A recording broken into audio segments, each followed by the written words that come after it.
ভালো কথা, যারা মানল না তাদের উপরে জুলুম করতে লাগলো।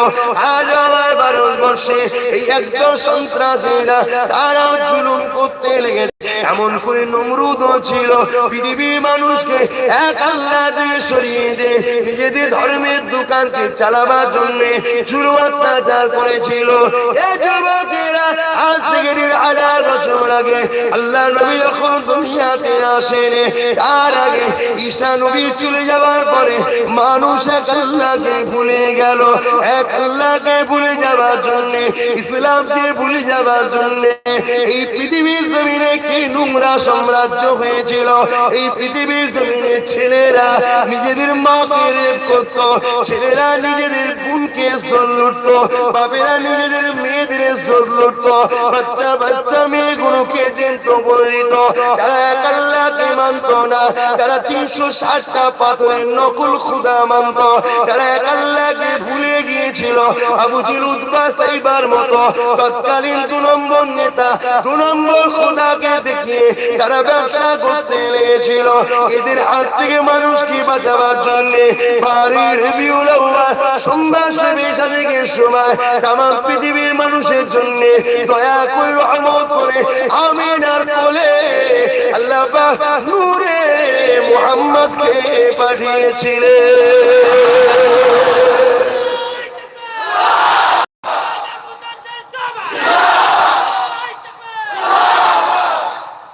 আল্লাহ নবী এসে একটাই কথা বলেছিল, বাবা ইসলাম মানো, অর্থাৎ শান্তির দিকে আসো। ইসলাম আরবি কথা, যার বাংলা মানে শান্তি।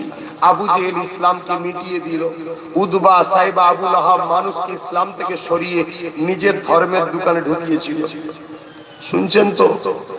আজও আমার ভারতবর্ষে কিছু বাবা তারা মানুষকে নকল খোদা ধরিয়ে দিয়ে আল্লাহ থেকে সরিয়ে দিয়েছে। কিন্তু ইসলাম যদি জেগে থাকে ভারতবর্ষে, 1টা 2টো 4টে 5টা করে সব ইসলামের দিকে ঢুকছে তো, সত্যর দিকে ঢুকছে তো। ওই বাবাদের ভয় হচ্ছে আমাদের মিথ্যা দোকান যেন বন্ধ না হয়ে যায়, তাই ইসলাম থাকবে না আর আমার খদ্দের অন্য দোকান খুঁজেও পাবে না। কথাটা মাথায় ঢুকেছে? লক্ষ্যটা এটা। এটা আজ থেকে নতুন নয়, যুগে যুগে হয়ে আসছে। দিল্লিতে 1000 মুসলমান মরেছে ঠিকই কথা, কিন্তু দিল্লিতে ইসলামের জয় হয়েছে। জোরে বলুন সুবহানাল্লাহ। আবেরা নওজোয়ান তরুণেরা, এ নবী পাকের প্রেমিকেরা, শান্তি প্রতিষ্ঠিত করতে গিয়ে, ন্যায়কে প্রতিষ্ঠিত করতে গিয়ে, হককে জিন্দা রাখতে গিয়ে, সত্যকে প্রতিষ্ঠিত করতে গিয়ে, জালিমের হাত থেকে, সন্ত্রাসের হাত থেকে, প্রস্তুত দিগকে বাঁচাতে গিয়ে আল্লাহ নবী কম কষ্ট করেছে তা নয় গো। ইতিহাস জমা দিয়ে দেয় আল্লাহ নবীর দুনিয়ার বাদশা হাবিবুল্লাহ কত কষ্ট করেছিল। সংসার আবু জেহেলের হাত থেকে, নিরীহ মেয়েগুলোকে বাঁচাতে গিয়ে, সংসার উতবার হাত থেকে, নিরীহ মাগুলোকে বাঁচাতে গিয়ে, আবু জেহেল, সাইবা, উতবার হাত থেকে নকল খোদা দেবীর উপাসনা বন্ধ করে এক আল্লাহ থেকে আল্লাহর বান্দা বান্দীগুলোকে আনতে গিয়ে আল্লাহ নবী অনেক কষ্ট করতে হয়েছে গো। এমন ইতিহাস আছে, আল্লাহ নবী যখন তায়েফের জমিনে গেলে তায়েফের মানুষকে পূজাতে, বাবা তায়েফের মানুষেরা মাকে অত্যাচার করেনি বাবা, নারীগুলোকে জেন্ত পুঁতে দিস না বাবা, মানুষকে মানুষের অধিকার দে বাবা, গরিবের উপরে জুলুম করিস না রে বাবা।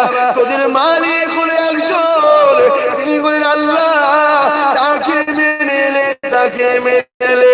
এই আবু জেহেল, উতবা, সাইবার পাল্লায় পড়িস না রে। এরা তোদেরকে ধর্ম ব্যবসা করছে, মিথ্যা মিথ্যা পাথরের নকল খোদা দিয়ে নিজেদের দোকান চালাতে লেগেছে, মিথ্যা ধর্মের ব্যবসা করাচ্ছে, মানবতার বিরুদ্ধে ষড়যন্ত্র করছে। এ দুনিয়ার মানুষেরা আল্লাহ নবী যখন তায়েফের মানুষকে বুঝাবার জন্য গেল, তায়েফের সন্ত্রাসীরা, তায়েফের মুশরিকেরা, তায়েফের আবু জেহেল, উতবা দলের লোকেরা, তায়েফের নেতৃত্ব লিডাররা, তায়েফের জমিনের সন্ত্রাসীরা, তারা ছোট ছোট বাচ্চা দিয়েকে বুঝিয়ে দিল মুহাম্মদ আসছে, ও একজন পাগল। নাউযুবিল্লাহ মিন জালিক। মুহাম্মাদের সঙ্গে পাগলের সঙ্গে যেভাবে ব্যবহার করে ওইভাবে তুই ব্যবহার কর। এ যুবকেরা সামান্য মার খাবার ভয়ে আল্লাহ ছেড়ে দিও না গো, সামান্য ভয়েতে ইসলাম ছেড়ে দিও না গো, সামান্য জুলুমের ভয়ে নারীর পক্ষ ছেড়ে দিও না গো, সামান্য অত্যাচারের ভয়ে গরিবকে জুলুম করো না গো, সামান্য অত্যাচারের ভয়ে দুশমনদের সাথ দিও না গো, জালিমদের পাশে দাঁড়িও না গো। আল্লাহ নবীর জীবনী দেখো, নবী পাক তাইফের জমিনে যখন গেল, এই বাচ্চা বাচ্চা ছেলেরা আল্লাহ নবীকে পাথর মারতে লাগলো, রহমাতুল লিল আলামিনের শরীরে পাথর লাগলো, ঝরঝর করে রক্ত জমিয়ে পড়তে লাগলো, এত রক্ত বেরিয়েছিল আল্লাহ নবীর জুতোটা রক্তেতে মোটা হয়ে গেল, জুতোটা পুরো রক্তেতে লাল হয়ে গেল, পুরো শরীরটা রক্তাক্ত হয়ে গেল।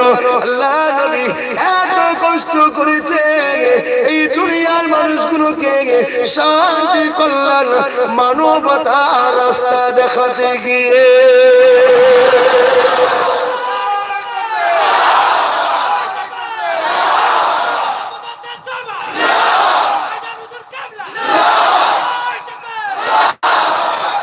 আজকে সেই নবীর উম্মত দাবি করবে সমাজে সত্য শান্তি প্রতিষ্ঠিতের জন্য চেষ্টা করতে হবে, আর যখনই তুমি চেষ্টা করতে যাবে তোমার বিরোধী হবে কারা? সন্ত্রাসরা, মুনাফিকরা, জালিমরা, ঠিক না বেটি? তুমি কি ওর ভয়ে পিছিয়ে যাবে? আলেম ভাই, ইমাম ভাই, হাফেজ ভাই, আপনাকেও বিশেষ করে প্রশ্ন করছি, আপনাদের ঘরে অনুরোধ করছি, আপনারা তো সমাজের নেতৃত্ব দেবেন। আজ আপনারা যদি জালিমদের ভয়ে মুখ খোলা বন্ধ করে দেন, আজ আপনারা যদি সামান্য পেটে জ্বালায় সমাজের অন্যায় হচ্ছে দেখেও মাথা হ্যাট করে চলে যান, আমার রসুলের মেহনতের কষ্টের শান্তির সমাজ, আমার নবীর কষ্টের মেহনতের রক্ত ঝরানো শান্তির সমাজ, আমার নবীর মেহনতের বাপ হারা মা হারা নবীর মেহনতের মা বাপের অধিকারের সমাজ, নারীদের ইজ্জতের সমাজ, কোরআনের শান্তির সমাজ এই পৃথিবী থেকে বন্ধ হয়ে যাবে। আমার আল্লাহ যেমন চীনে করুণা দিয়েছে, দুদিন পরে দুনিয়াকে আল্লাহ ধ্বংস করে দেবে। আমরা তো আজ নয় কাল তো একদিন মরবো। আমাদের কি দায়িত্ব নয় ন্যায়কে প্রতিষ্ঠিত রাখা, জালিমকে ধ্বংস করে দিবার জন্য লড়াই করা? যখন এই মাহফিল থেকে বসে আমি আব্বাস সিদ্দিকী বলবো যে জালিমদের বিরুদ্ধে গর্জে ওঠো, জালিমদের বিরুদ্ধে লড়ো, তখন একদল চায়ের দোকানে বসে বলবে নবিয়ানা মাহফিলে সব কথা বলার কি দরকার? অথচ যে বলছে ও জালিম জুম্মার দিনও মসজিদে আসে না, ও আমাকে কোরআন শরীয়ত বুঝাচ্ছে, ও আমাকে কোরআন শরীয়ত বুঝাচ্ছে, ও আলেম হাফেজদের ঘরে কোরআন শরীয়ত বুঝাচ্ছে। জান দিয়ে দেবো, নবীর ইসলামের বিরোধী কোন আইনকে মানব না, সমাজে কোনদিন সন্ত্রাস জালিমদের সঙ্গে হাতও মেলাবো না। তাতে তোদের শক্তি থাকে, ক্ষমতা থাকে, তোদের হাতে আব্বাস সিদ্দিকীর জীবন যদি আমার আল্লাহ লিখে রাখে, আমি সারা জীবন সোনা সিংহাসনে ঘরের মধ্যে বসে থাকলো আমি বাঁচতে পারবো না। যার হাতে আমার আল্লাহ ওসিলা হিসাবে মৃত্যু রাখবে, সেই জায়গায় আমায় আসতেই হবে, সেই জালিমের হাতে আমার মৃত্যুটা হবে। এটা ফয়সালা সৃষ্টিকর্তা করেছে, ওটাকে রুখা কখনো সম্ভব নয়, ওটাকে রুখতে চাওয়াটাই হলো আল্লাহর নাফরমানি করা। আজ আমার নবী বাপ হারা মা হারা নবী সারা জীবনটা কষ্ট করেছে, আজ সেই নবীর উম্মত দাবি করছি সামান্য একটুখানি কেউ কষ্ট দিলে আর দিলে অমনি ব্যাস বিক্রি হয়ে গেলাম, সহ্য করতে পারছি না, একটু কেউ আঘাত দিলে অমনি ভেসে গেলাম। আর তোমরা মুসলমান দাবি করো, হ্যাঁ তোমার নেতা কি শিখিয়েছে? একটা অসহায়ের উপর জুলুম হলে সবাই মিলে সাথ দাও তার। আজকে তোমার গ্রামে 20টা 30টা ছেলে আওলাদে রসুলকে ভালো করে বেসে একটা শান্তি সমাজ গড়ার জন্য, ইনসাফ ন্যায় পরায়ণ গরিবের অধিকারের জন্য একটা ইউনিট তৈরি করছে, সেখানে 2-4টে সন্ত্রাস আছে হুমকি দিচ্ছে, বাকিরা বসে বসে দেখছো, তোমরা বলছো আমরা নবীর সাফাত নেব। হ্যাঁ ধিক্কার জানাই, ধিক্কার জানাই তোমার এই চিন্তাকে। তুমি শাফাত পাবে নবীর না, তুমি তৈরি হও অন্যায় করা আর অন্যায়ের বিরোধী না করা। কাজটা কিন্তু খুব একটা দূরত্ব নয়। অন্যায় দিকে চুপ থাকা মানে অন্যায়কে সাপোর্টই করা, কি গো ভুল বললাম? এখানে তো অনেক আলেম হাফেজ ভাইরা বসে আছেন, ভুল বললাম? তাহলে আজকে ভাবুন আপনারা, ইতিহাসের পাতা খুলে খুলে দেখেন আল্লাহ নবী কি করেছেন পৃথিবীর জমিনে।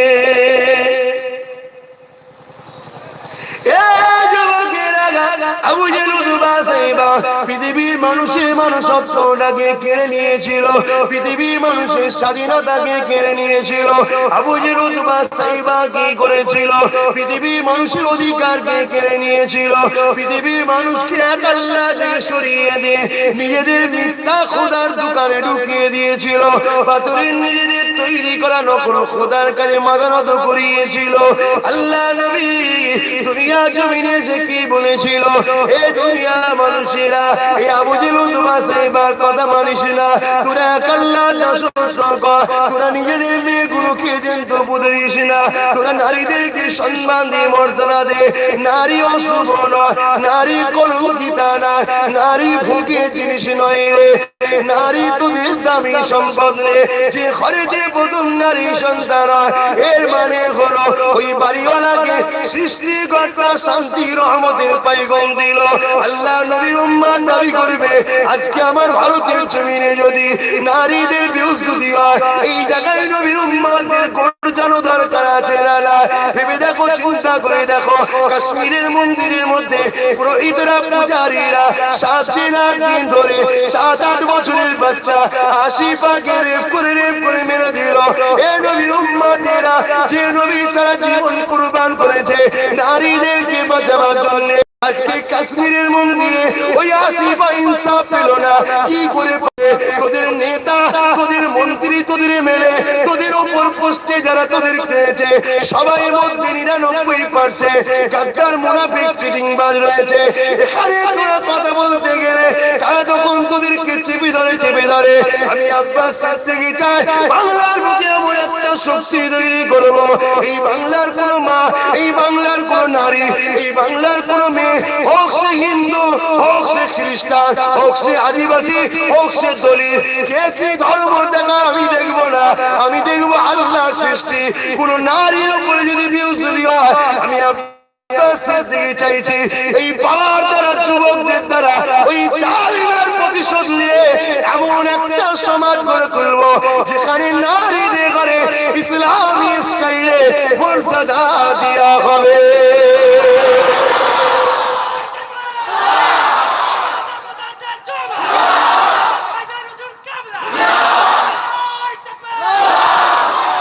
এটা ভুল করছি আমি না?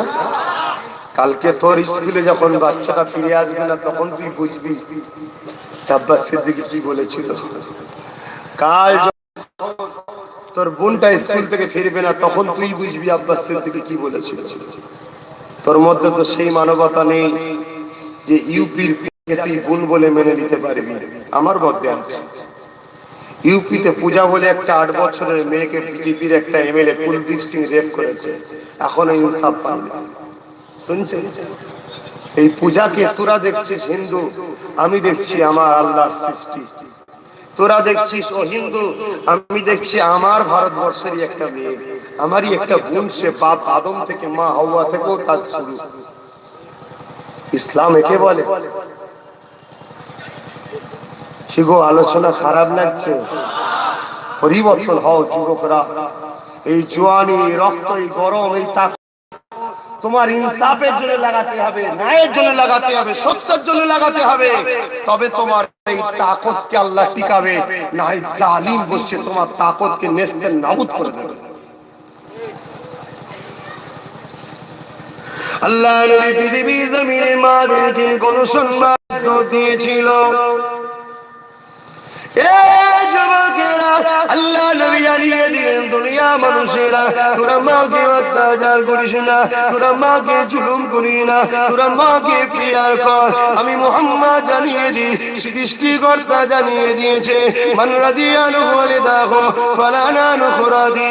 মা বাপ তার উপরে রাজি, আমি আল্লাহ তার উপরে রাজি।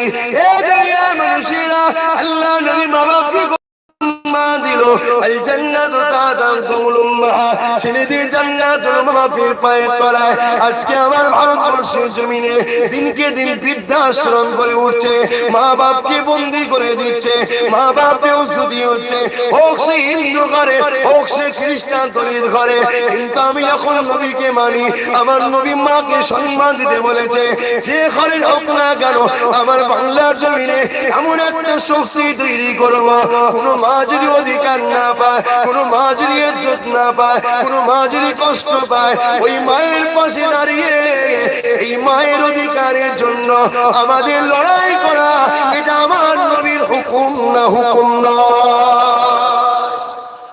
ওটাই তো আব্বাস সিদ্দিকী করছে ভুল কোথা করছি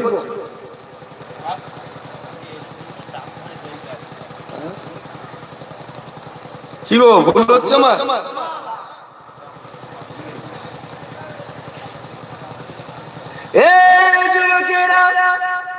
আল্লাহর কোরআনকে বোঝো রাসূলুল্লাহর দ্বীনকে বোঝো শুধু মুসলমান দাবি করলে জান্নাত পাওয়া যাবে না নামের আগে মুহাম্মদ লিখলে নাজাত পাওয়া যাবে না তুমি যদি আল্লাহর হতে পারো রাসূলের হতে পারো তবে তোমার আখিরাত চরিত্রে নবীর আদর্শের কথা পাওয়া যাবে কারণ আল্লাহ কোরআনে জানিয়ে দিল মা তাকুর রাসূল ফাখুযুহু ওয়া মা নাআকুম আনহু ফান্তাহু এ দুনিয়ার মানুষেরা আমি আল্লাহ তোরা যদি আমাকে রাজি করতে যা আমার হাবিবের আদেশকে মেনে নে আমি আল্লাহ আমাকে তোরা খুশি করতে যা আমার হাবিবের নিষেধকে মেনে নে আল্লাহ নবীর আদেশটা কি আল্লাহ নবীর নিষেধটা কি এটা জানতে গেলে নবীর চরিত্র জীবনী দেখতে হবে এ যুবকেরা আল্লাহ নবী একদিন মদিনা নববীতে বসে আছে এমন সময় দেখা যায় আল্লাহ নবী দিন দুনিয়া বাসা উঠে পড়লে আগিয়ে গেলে একটা ছোট্ট বাচ্চার কাছে গেলে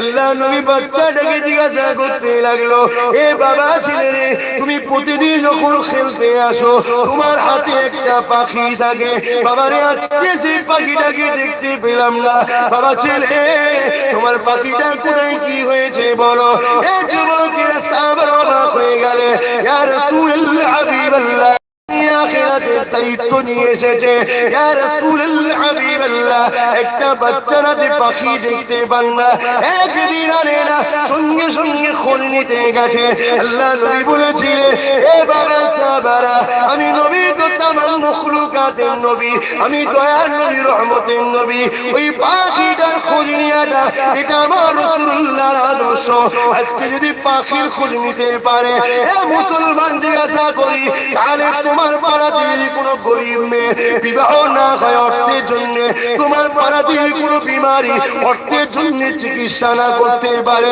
তোমার পাড়াতে তোমার সঙ্গে নামাজ পড়ছিল সে আজকে মসজিদে আসতে পারে না এ মুসলমান দাবিদারেরা নবী উম্মত বলে লম্বা লম্বা আওয়াজ করো জান্নাত মিলবে না পরিবর্তন যদি না হয়ে যায় তুমি কি কখনো ওই বাপ মাটার পাশে দাঁড়িয়েছো কখনো কি খোঁজ নিয়েছো কেন তোমার মেয়েটার বিয়ে দিচ্ছ না 18-19-20 বছর বয়স হয়ে গেছে কখনো কি জিজ্ঞাসা করেছো আজকে তুমি নামাজি পড়তে আসলে না সেই বিমারিটাকে কি দেখতে গেছো আজকে কেন তোমার চিকিৎসা মানতে করছো না কখনো কি খোঁজ নিয়েছো এই যুবকেরা আব্বাস সিদ্দিকী চাইছে বাংলার প্রতিটা বুতে বুতে 30টা করে যুবক থাকবে যারা আমার নবীর গোলাম হবে যারা এই অসহায়দের পাশে দাঁড়াবে এই অসহায়দের সমস্যা মিটাবার চেষ্টা করবে কারণ কিয়ামতের ময়দানে নবীর দ্বীনকে জিন্দা রাখার জন্য নবীর শাফাআতের ওসিলা ওই ছেলেগুলো আল্লাহর জান্নাতি হবে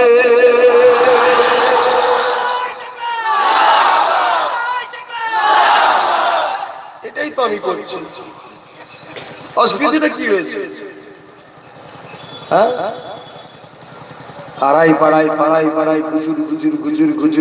গুজুর সমালোচনা আব্বাস সিদ্দিকীকে আনতে পারবি না আব্বাস সিদ্দিকী সংগঠন করতে পারবি না আব্বাস সিদ্দিকী রাখতে পারবি না আল্লাহর জমিনের উপর তোর এত দাদাগিরি চীনের সরকারও বলেছিল কোরআন রাখতে পারবি না নামাজ পড়তে পারবি না মসজিদে যেতে পারবি না আলেম ওলামাদেরকে আনতে পারবি না ওয়াজ নসিহত শুনতে পারবি না চীনের প্রধানমন্ত্রী বলেছিল তুই চীনের প্রধানমন্ত্রী তো শক্তিশালী গেছিস নাকি হ্যাঁ চোখের সামনে জন ছেলেটা পুকুরে ডুবে মরে গেলে কেমন লাগবে চোখের সামনে যদি বাচ্চা ছেলেটা পুকুরে ডুবে যায়, একটা ছেলে লরি করে ঢুকে যায়, নিজে একদিন প্যারালাইসিস হয়ে গেলি তখন কেমন লাগবে? অতএব লুকার চেষ্টা করিস না। তোরও উচিত, তুই যদি মুসলমান হস, নবীর মাননেওয়ালা হস, তোরও উচিত আব্বাস সিদ্দিকীর পাশে এসে দাঁড়িয়ে যাওয়া, যে ঠিকই বলেছেন, আপনি ঠিকই করছেন। দুদিনের পেটের জন্য, হারাম খাবার জন্য আজকে আমরা কত খারাপ হয়ে গেছি। যা করেছি আল্লাহ মাফ করে দিই, তওবা করে এখন তুই পরিবর্তন হওয়ার চেষ্টা করবে। আর যদি কপাল ফাটা হয়, খতমাল্লাহু আলা কুলুবিহিম, যার অন্তরে আল্লাহ মোহর মেরে দেবে, সে কখনো হিদায়েত হবে না। কিন্তু কে আসছে না আসছে দেখার দরকার নেই। এই যে এতগুলো ছেলে এসেছো, তোমরা যদি একে অপরের বন্ধু হও, একজনকে যদি এনআরসি এনপিআরসি এতে তুলতে আসে, বাকি সবাই যদি তার সাথ দাও, তুলতে পারবে? 3 কোটি মুসলমান, 3 কোটি পশ্চিম বাংলায়, 1 লাখকে মারছে, বাকি সবাই চুপ। পরের বারে 2.5 লাখকে মারছে, বাকি সবাই চুপ। পরের বারে 2.5 লাখ মারছে, বাকি সবাই চুপ। তোরা কমছিস না বাড়ছিস? যে চুপ আছিস, তুই কি ভাবছিস তোর পালা নাই? তোর পালা আসছে। এই জায়গায় আমার বক্তব্য হচ্ছে, তোরা 3 কোটি এক জায়গায় হয়, সাথে আদিবাসী, দলিত, বঞ্চিত হিন্দু সমাজকেও বুঝিয়ে তাদের, তারা যদি নাও সাথ দেয়, আল্লাহর সৃষ্টি যাবে, তারা বিপদে পড়লে তোরা সাথ দে, আল্লাহকে খুশি করার জন্য সাথ। তাহলে তোদের ঘরে কেউ কিছু করতে পারবে? আজকে আমি যদি বাংলার 10,000 গ্রামে 30টা করে ছেলে করি, 10,000 ছেলের ফোন নাম্বার আমার কাছে থাকবে, প্রতিটা বুথে একজন করে হেড করছে। একটা বুথে যদি এনআরসি সি এর নামে তুলতে আসে, বাকি যদি 9,999টা বুথে ফোন করে দিই, চল একসাথে বেরোই, তুলতে পারবে কাউকে? না, সব ঠিক আছে হুজুর, সব কত জলসাই বলবেন কেন? এটা কি ইসলামের বাইরে কথা? অসহায়কে সাথ দেওয়া কি ইসলামের হুকুম নয়? অসহায়কে সাথ দেওয়া রাসূলের আদর্শ নয়? এ মাথা মোটাকে কে বুঝায়? হ্যাঁ, বলবো না বাদ দেবো? বোঝার চেষ্টা করো।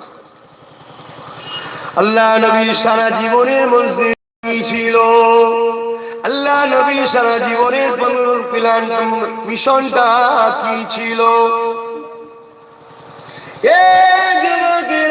আল্লাহ নবী দুনিয়া জমিনে মিশন একটাই ছিল, মানুষ কেন মানুষের গোলাম হয়ে যাইবে, মানুষ কেন মানুষের দাসী হয়ে যাইবে, মানুষ কেন মানুষের কৃতদাস হয়ে যাইবে।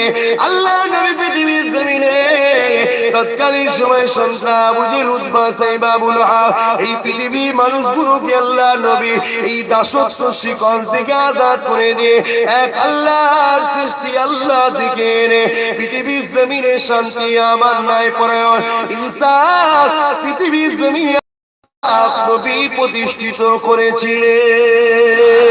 হে যুবকেরা, আমার আল্লাহ জানিয়ে দিলেন যে আমার হাবিব যা বলবে মেনে নে, আমার হাবিব নিষেধ যা করবে তাই ছেড়ে দে। তাহলে আমরা নবীর কথা মানবো না? মানবো না। নবীর নিষেধ ছাড়বো না? ছাড়বো না। আল্লাহ নবী কি গরিবদের মাল লুটে খেতে বলেছে? যারা গরিবদের লুটে খায় ওরা নবী মানে। চপ কাঠের টাকা যারা ঝেড়ে খায় ওরা নবী মানে। ইন্দিরা আবাসনের টাকা যারা ঝেড়ে খায় নবী মানে।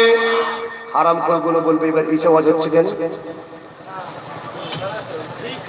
এই তুমি কিছু বলবে? কিছু বলো নাকি আমার বিষয়ে? বলে যারা খায় তারা তো বলবে। কেন বলবেন না? আমি তো খাই না। ঠিকই তো, 500 লোক আছে, তার মধ্যে 5 জনের কপাল কেটে গেছে। আমার হজ করাতে 495 লোকের অসুবিধা হলো না, তোর অসুবিধা হলো কেন? বলছে 495 তো জব করে টাকা খাই নাই। আমি শুনছি, তা আমি তো তোকে ভালোবাসি বলে তোকে হিদায়াতের রাস্তা দেখাচ্ছি। ফিরে আয়, তওবা কর, যা করেছিস তওবা করে ফিরে আয়, আর খাওয়া বন্ধ কর। মরে গেলে কালকে কবরে 99টা সাপ পাবি রে খোদার গজবে। ফিরে আয়। এই কথা ভুল বলছি নাকি? বলছে হুজুরের ছেলে সব বলবে কেন? তাহলে আমরা বন্ধ করছি, তোরা গরিবকে আরো লোট, আর গরিব দিনকে করো, গরিবের বদ্ধ হুজুরের কপালও ফাটবে। তুই হুজুর হোস আর যেই হোস, গরিবের বদ্ধা লাগবে। কথা শুনছেন না শুনছেন না? হাফেজ আলেম ওলামা ভাইরা আপনারাও শোনেন, গরিবের বদদম মিশ যাবে না। আপনার কি মানুষ হিসেবে মানুষত্ব একটা দায়িত্ব নেই সমাজে, যে গরিবের মাল কেন লুটে খাবে? কেন জব কার্ডের টাকা ঝাড়লে? কেন ইন্দিরা আবাসনে 1,40,000 এসছে, গরিবকে 80,000 দিলে 60,000 তুমি কেন ঝাড়লে? না বলছে আর শোনা যাবে না, এবারে হুজুরের লাইন অন্যদিকে দেখেছে। ইয়া আল্লাহ, তাহলে বাদ দিই, ফেরত দেব নাকি?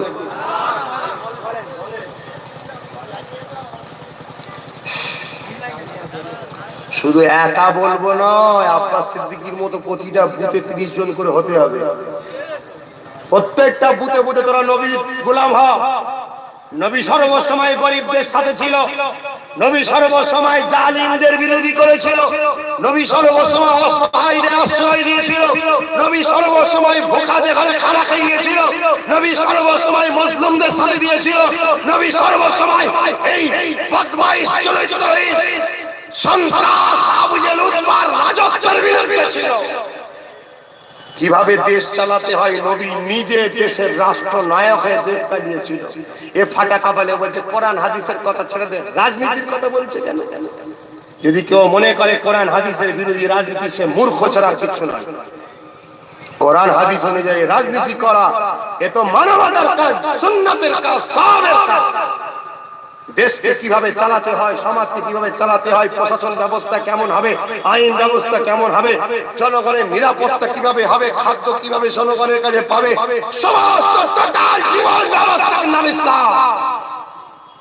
একদল মূর্খ ইসলামটাকে শুধু তাসবিহ তাহলিল নামাজ রোজা হজ যাকাতের মধ্যে সীমাবদ্ধ করে দিচ্ছে।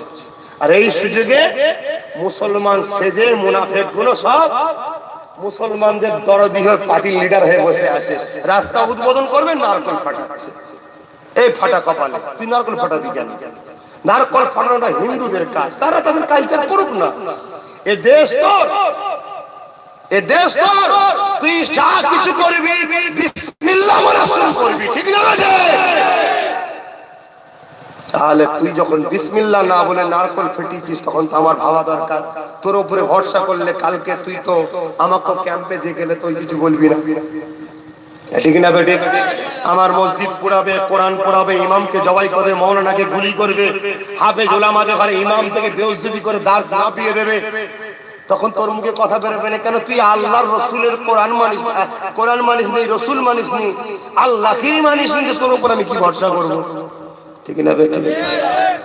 হ্যাঁ, যারা হিন্দু লিডার আছে ওরা নারকল ফাটায় কি তাল ফাটায়, আমার দেখারও দরকার নেই, বলারও দরকার নেই, সেটা তার কালচার, সে করছে। কিন্তু তুই তো আমাদের পক্ষ থেকে গেছিস, ঠিক না বেটে? মুসলমানের একটা পার্সন আছে, তো প্রতিটা জিনিসে গণতান্ত্রিক দেশে সবার অধিকার আছে, তাহলে মুসলমানদের পক্ষ থেকে একটা পার্সন আছে, ওই পার্সনের তোকে পাঠানো হয়েছে, তো তুই দেখছি বাবার মাথায় পানি দিচ্ছিস। আরে কথা বুঝছেন না? তাহলে আমরা যাবো কোথায়? তোমাদের মহল্লায় আজান হচ্ছে, তাহলে আমরা যাবো কোথায়? এই জায়গায় আব্বাস সিদ্দিকী যদি কোরআন সুন্নাহকে সামনে রেখে আলেম ওলামাদের ঘরে কাছে নিয়ে এই সমাজকে বাঁচাবার চেষ্টা করে ইসলামিক স্টাইলে, মানবতার স্টাইলে, শান্তির স্টাইলে, ওটা কি কোরআন হাদিসের ভুল হবে? একটু সারা দেবে, কোরআন হাদিসের ভুল হবে? ভাবো, ভেবে দেখো আব্বাস সিদ্দিকী কি করছে। শোনো, আমার কিছু হারাবারও নেই, আমার কিছু পাবারও নেই, আমার কাছে পৌঁছানোর আগ পর্যন্ত এ দুনিয়া ততদিন থাকবে কি সন্দেহ আছে? তোর কি হবে সেটা ভাব।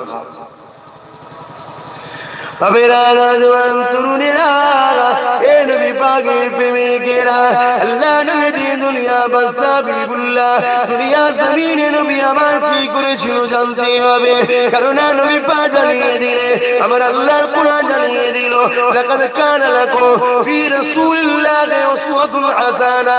এ দুনিয়ার মানুষেরা, আমি তোমাদের জন্য আমার নবীকে মডেল করেছি।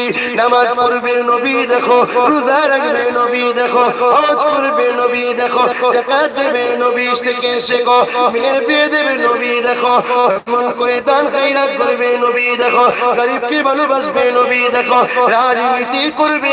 এর বেলায় তুমি কাকে দেখবে? এর বেলায় নবী দেখতে হবে না? মুসলমান দাবি করছো, সেই নবী কি করেছে সেটা তুমি আমার থেকে বেশি বোঝো। আল্লাহ নবী যেখানে বলল তোমরা আমার দিন কিয়ামত পর্যন্ত তোমরা যদি বাঁচতে চাও আমার খানদান কুরাইশ বংশের বাচ্চার নেতৃত্ব মানবে। জোরে বলুন সুবহানাল্লাহ। আজকে আমরা কোথায়?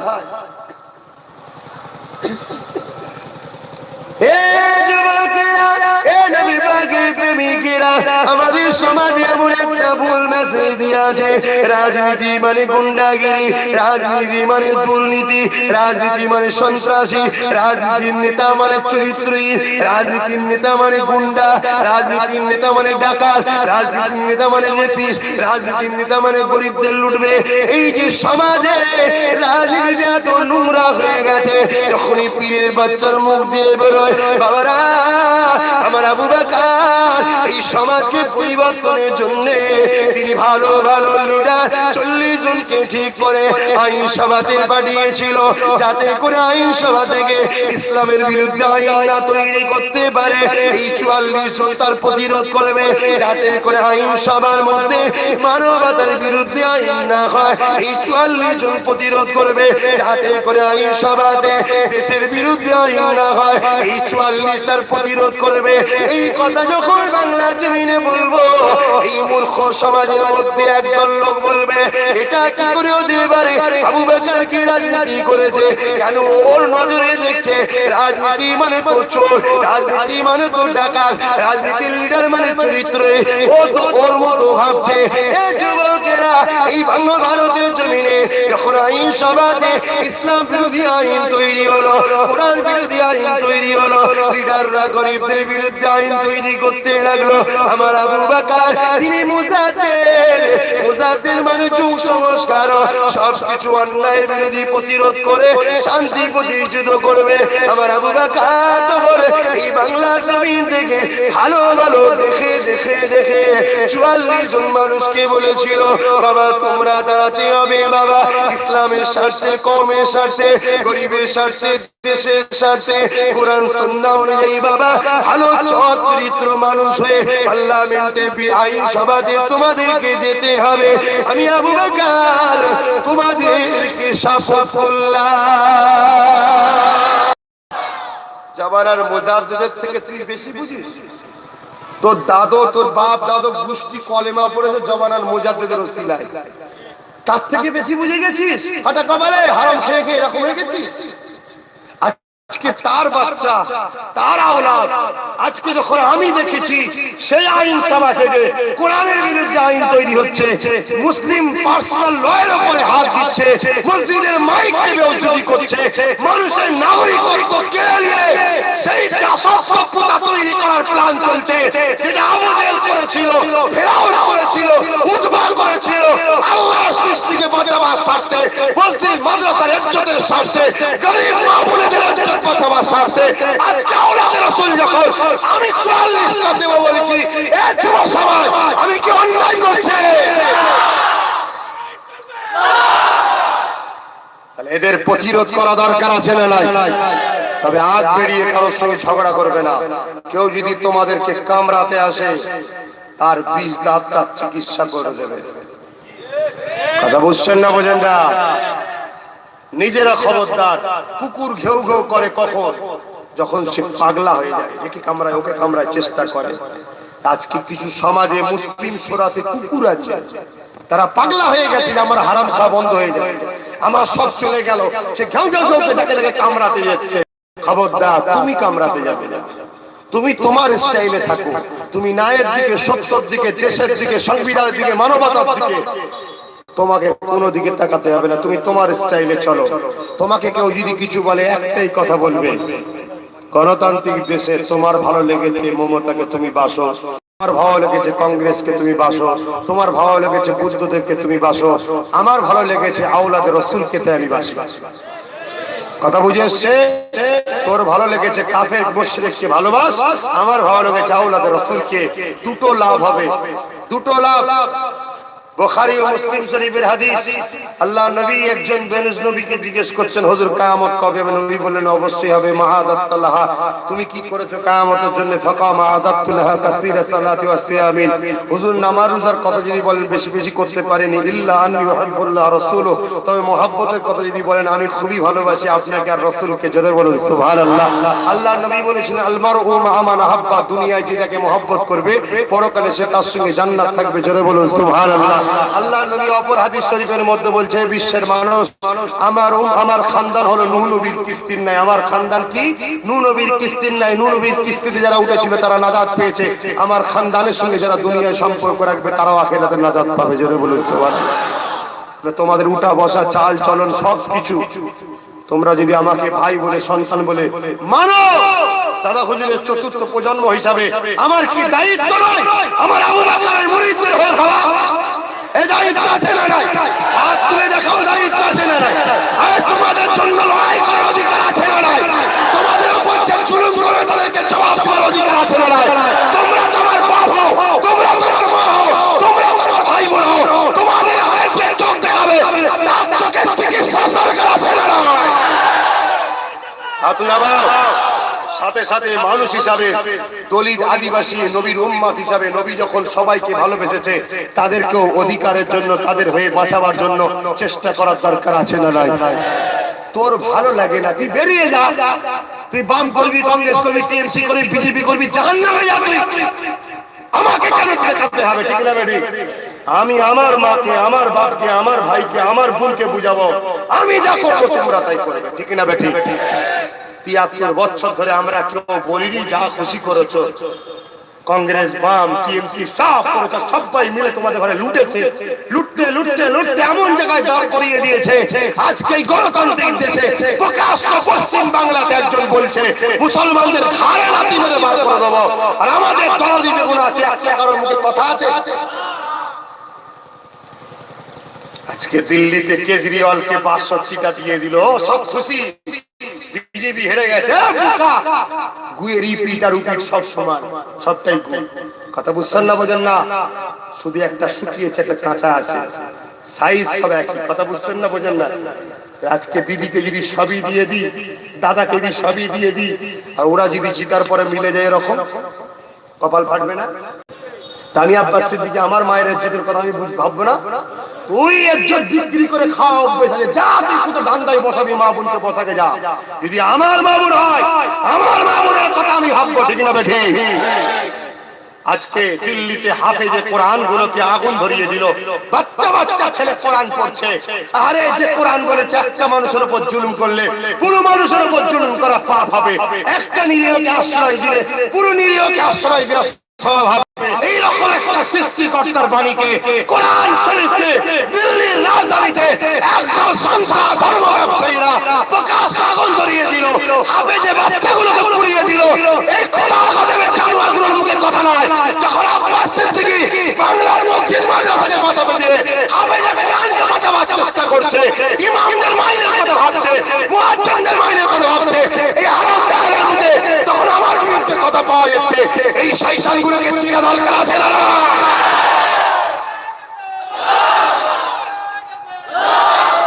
ঠান্ডা মাথায় বলে যাচ্ছি, ভালো না লাগে বেরিয়ে যা।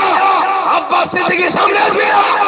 আব্বাস সিদ্দিকী বাঁচার লড়াই নেমেছে, দেশ ও দেশবাসীকে বাঁচাতে লড়েছে। কে দাড়িওয়ালা, কে টুপিওয়ালা, কে হাফেজ সাহেব, কে মৌলভী সাহেব, কে বিশ্বাস, কে দরবেশ সাহেব, কোন সাহেবকে চিনি না। তারা হুজুর ৫ হুজুর কোরআন সুন্নাহ চিনি আর কাউকে চিনি না। ভারতের সংবিধান অনুযায়ী চলছি, চলবো।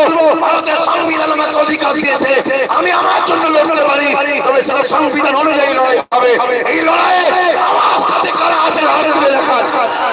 নারে তাকবীর, নারে তাকবীর, নারে তাকবীর। আজকে এই ভারতবর্ষের বুকে মসজিদকে পোড়াবার সাহস পেল কি করে সন্ত্রাসরা? একটাই কারণ, আমরা মুসলমান যখন কথা বলতে উঠি আমার কওমের সাথে মুনাফিকরা তখন আমাদের ঘরে চেপে যাবে। কি করা যাবে? হয়ে গেছে, ঠান্ডা হয়ে যাও, ঠান্ডা হয়ে যাও। শয়তানকে প্রশ্রয় দেওয়া হচ্ছে না। মসজিদটা কি হিন্দুরা পুড়িয়েছে? না, মন্দির যারা দুই শ্রেণীর মানুষ, এক হলো ধর্ম ব্যবসায়ী আর এক হলো সন্ত্রাস। তারা কথা বুঝছেন না? তারা দেশদ্রোহী গাদ্দার। তারা আজকে তাদের সঙ্গে বাংলার মুখ্যমন্ত্রী যে ভেতরে ভেতরে গুজরি গুজরি করছে, আমাদের সামনে এলে ঘুমটা দিচ্ছে। হ্যাঁ শুনছেন?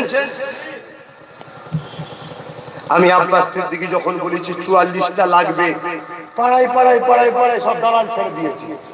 ওই যে আব্বাস সিদ্দিকী যা করছে বিজেপি আসবে কেন ভাই? বেগমগা যদি আমি সিট দিই, এই অসুবিধা আছে, এই অসুবিধা আছে, আমার সাথে সাথ দেবে, হাত তুলে দেখাও, এই বেগমগা যদি আমি সিট দিই, এখানে বিজেপি কি করে আসবে? বলছে না ভোট ভাগ হয়ে যাবে। তো ভোট যদি ভাগ না হয় তাহলে আসবে, এই আসবে। তাহলে এই জায়গায় দিগঙ্গা আমি সিট দেবো, দেগঙ্গাই দিদিও প্রার্থী দেবে না, তাহলে ভোটটা ভাগ হবে? বিজেপি কে রুকার দায়িত্ব আমার এখানে দিদিরও দরকার আছে। তুমি যদি বিজেপি কে রুখতে চাও তুমি সিট দেবে না, তাহলে ভোট ভাগ হবে না। কি ও আমি সিটও দেবো, ভোটও ভাগ করবো, আর আব্বাস সিদ্দিকীকে দোষারোপ করবো না? এক কথা বুঝছেন না, বোঝেন না? খুব ভালো করে 5টা মিনিট একটু বলবো। এই কথাটা একটু বাংলায় ভাইরাল হচ্ছে যে আব্বাস সিদ্দিকী যা করছে বিজেপি চলে আসবে, এই কথাটা একটু বলবো।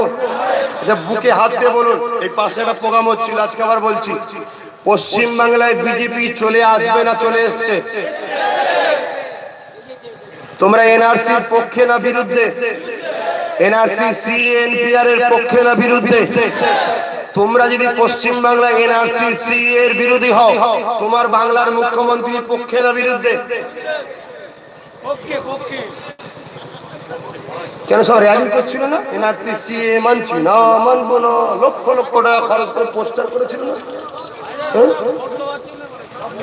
ওই টাকাটা যদি সুপ্রিম কোর্টে খরচ করতো, একদিন পশ্চিমবাংলা এনআরসি সি এ বন্ধ হয়ে যেত। টাটা কারখানা ছিল, টাটা টাটা টাটা সিপিএম করছিল গো, বাম সিঙ্গুরে টাটা টাটা কারখানা করছিল, জানেন না? বামফ্রন্ট তো হেরে গেল। হেরে যাওয়ার পরে দিদি কি করেছিল জানেন? সমস্ত এমএলএ ঘরে নিয়ে একটা রেজুলেশন পার করে সুপ্রিম কোর্টে দিয়ে বলেছিল আমার বাংলার এমএলএরা চাই না। এমএলএ মানে হচ্ছে জনগণের প্রতিনিধি। এমএলএ যখন চাই না, তখন জনগণও চাই না, জনগণই তোকে জিতিয়েছে।